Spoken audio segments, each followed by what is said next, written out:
What's up, guys? My name's Tony, and tonight we're going to be doing some light painting.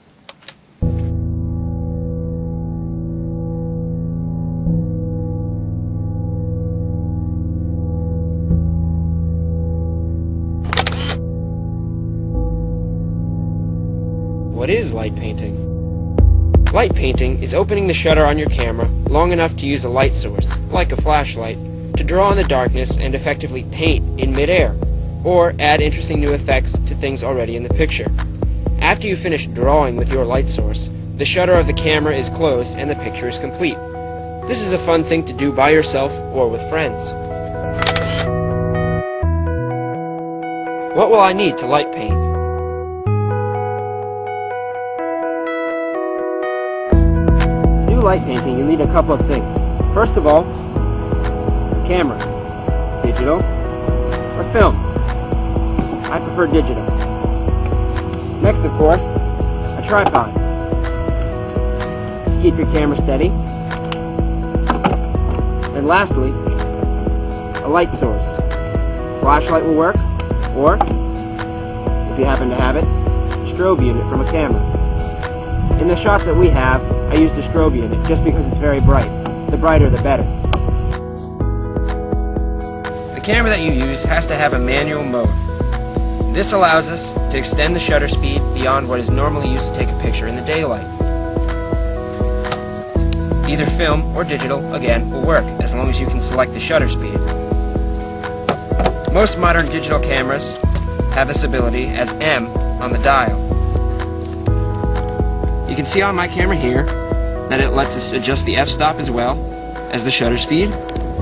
And what you want to put it on is the B mode for bulb. This allows us to let the shutter be open as long or as little as we want. Basically, when you touch the button, it opens the shutter, and then when you touch it again, it closes it. If you don't have a remote for your camera, a good alternative is to use the self-timer. Usually it looks like a little clock somewhere on your display.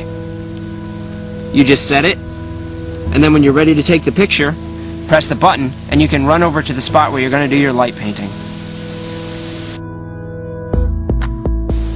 When you're doing light painting, it's extremely important that the camera stays steady in one position. If you have a tripod, it'd be good to use. But not everybody has a tripod, so you can just use what's around, like a table or a stair. When choosing a light source, you don't necessarily have to have the highest end flash that you need. You can also use things such as small LED lights and flashlights. They work just as good. A great idea is to put a piece of colored cellophane over the top of this, and that way you can get colors in your light painting. The last thing you'll need when you're light painting is, of course, the dark.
As cool as these photos are to begin with, you can add even more artistic style to them by using post-production software.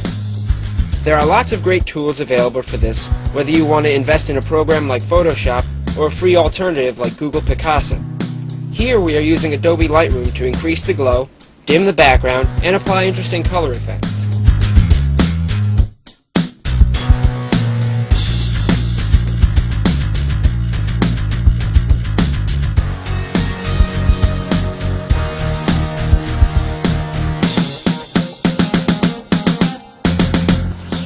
print them out, they're a really good way to make personal greeting cards.